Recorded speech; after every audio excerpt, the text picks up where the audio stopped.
You are a creator, do you know that? And a creator is a focuser of energy.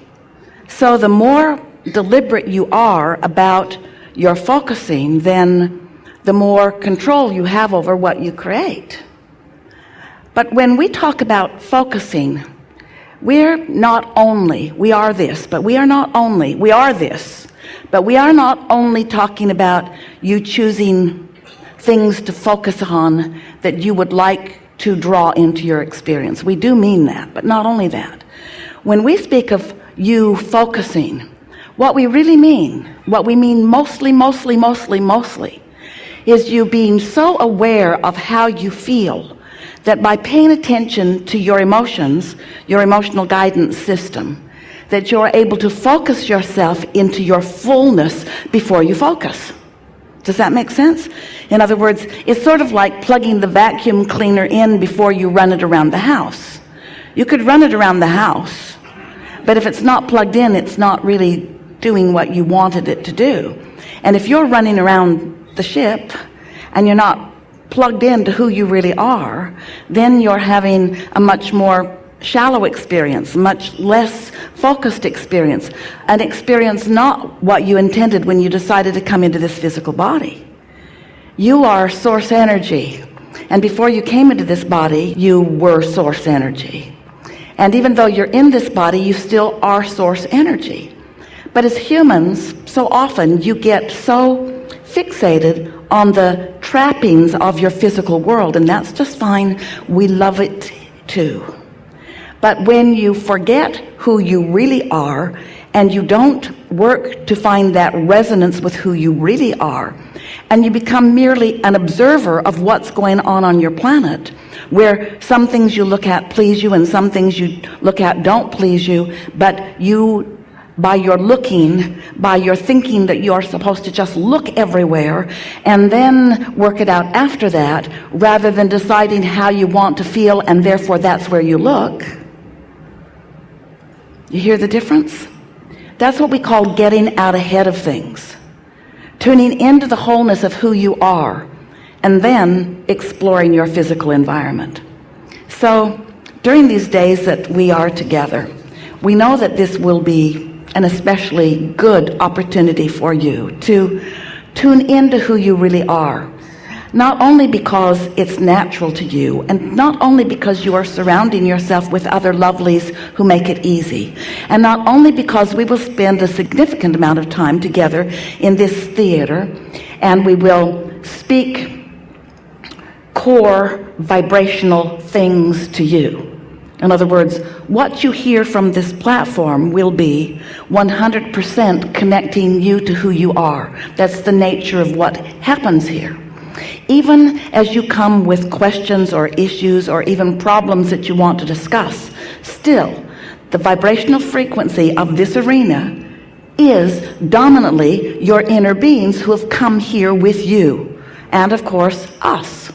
We are all here. In other words, this is our way of saying to you that the whole of you, the source of you, the real of you, the God of you, the good of you, the joyful of you is dominant in this room. It's who you are, which will make it easier for you to hear and understand and know and decide. You will be that too. Well, when you are in tune with who you are, then nothing that is unwanted is in the vibration. And when nothing that is not wanted, in other words, as long as it's not active within your vibration, then it cannot perpetuate in your experience. And so when you tune to who you are, you'll hear us talk about this over the days that we are together a little bit. We're going to talk about getting out ahead of things, because it's one thing to be physically focused and to look around and observe and to decide and conclude. It's a lot about what human life is about, and it is in large part what you knew you would do when you got here into this physical body. But you didn't intend to look so hard at what is, and mostly only look at what is, because you knew that if your attention is only upon what is can't evolve. can't be more than what is. And what is has always been meant for you to be the bouncing off place for something more. So when you observe what is and you would like it to be a little different or a lot different, you launch a vibrational request that is powerful and productive and effective and is actually a cause that causes an effect. But you, if you're like most humans, don't usually turn your attention to the solution that you've asked for. Instead, you justify why you want that solution, as you were yelling out to us, rather than relaxing in the knowing that the solution is underway and momentum for that solution is a sure thing. When you ask, it is given.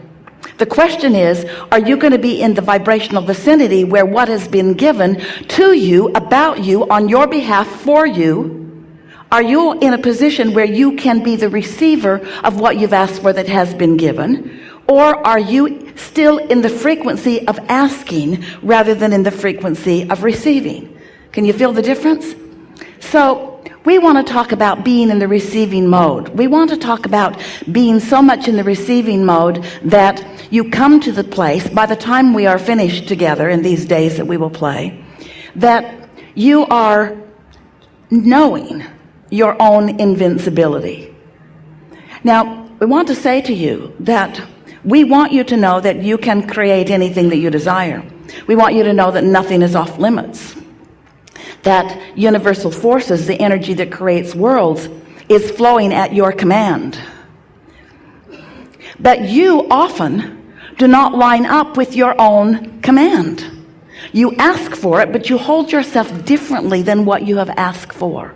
So as we play together, it is our knowing that you will find yourself having lots of aha moments as we talk with different ones of you sitting here in the hot seat about the specifics of what you are living in your life experience.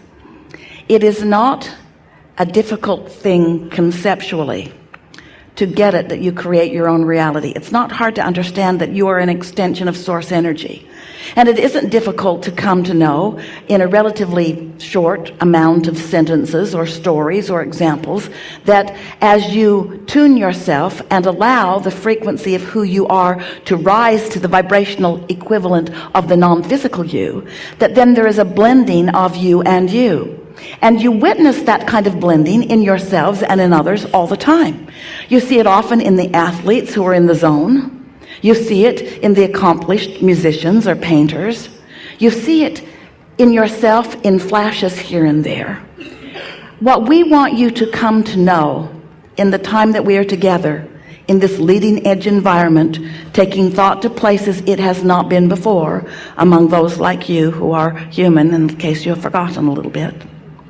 The thing that we most want you to come away from this gathering knowing is that this blending does not have to be so temporary or so fleeting. It can be something that you can dominantly, not completely, but it can be something that you can dominantly focus yourself into. And what that means is you'll mostly love while there will be things that will bother you from time to time. You'll mostly be sure of yourself while insecurity may creep up just a little bit. You'll mostly be focused on where you're going while sometimes you will be telling a reminiscent story about where you've been or even where you are. You're going to find some shifting of your focus as a result of our playing here together this week. We're just letting you know right now, you cannot focus in an environment with the intensity of the inner beings that you have gathered here and with the intensity of focus that is us without your vibrational vantage point shifting permanently.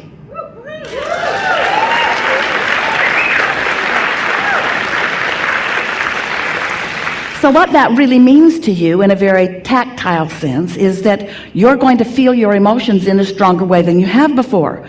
You're not going to be able to be focused out of sync with what you've become without really feeling it. You're giving your guidance system extra emphasis so that you're going to feel your emotions more. You will love more, and the thing that isn't loved so much will hurt you harder. Your clarity will make you swoon with thrills, and your confusion will irritate you more than it ever has. When you begin tuning into the wholeness of who you are, nothing less than that will do, because there is no regression. Now, what we want you to know is that you have been evolving much more than you know, and you have created a vibrational reality that is calling you forward. This vibrational reality will not regress either. In other words, when you know what you don't want, you know what you do want, and you take giant steps forward vibrationally because you've had that experience. But we mean something different to you tonight as we are talking about this. We're not just talking about this vortex. Your vortex is your vibrational reality. It's such a real thing. We wrote 2 books about it because we want so much for you to know that this vibrational reality exists. But we're not just talking about the existence of this vibrational reality when we say to you there is no regression. We're talking about you consciously joining with what's in that vibrational reality, and on a conscious level understanding and feeling and knowing things that you haven't understood or felt or known before. And what we're saying to you is you can never step back from that knowing without really knowing that you've stepped back from that knowing. Oh, it's so good when you become a conscious, deliberate creator. It's so good when you come into full awareness of the subtleties and not so subtleties of your own emotional guidance system. It's such a wonderful thing when you join on a steady and deliberate basis with your inner being so that the whole of you is focused and present in a conversation with a new friend or an old friend. It's such a delicious thing when you are contemplating what's coming next and you're able to tap into that vortexual version and actually catch a glimpse of who you really are and where you're really going, and not need the manifestation and other people pointing at the manifestation in order for you to believe it. It's such a wonderful thing when you come to believe because you want it, not because you have proof yet about it.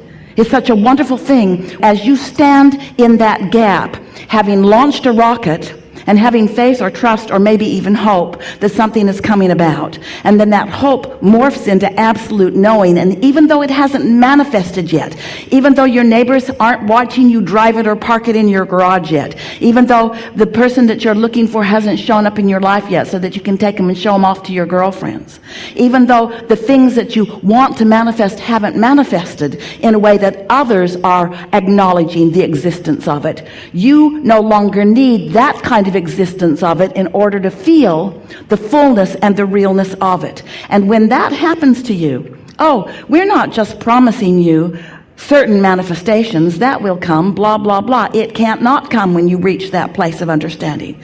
But what we're talking about is you standing finally once and for all in this place of absolute freedom from resistance, even when everything that you want hasn't come about yet. And that's such an important thing to understand, because you're not ever going to be in a place where everything you want has come about. You're eternal. If you are eternal, that cannot be. You can't ever get it done.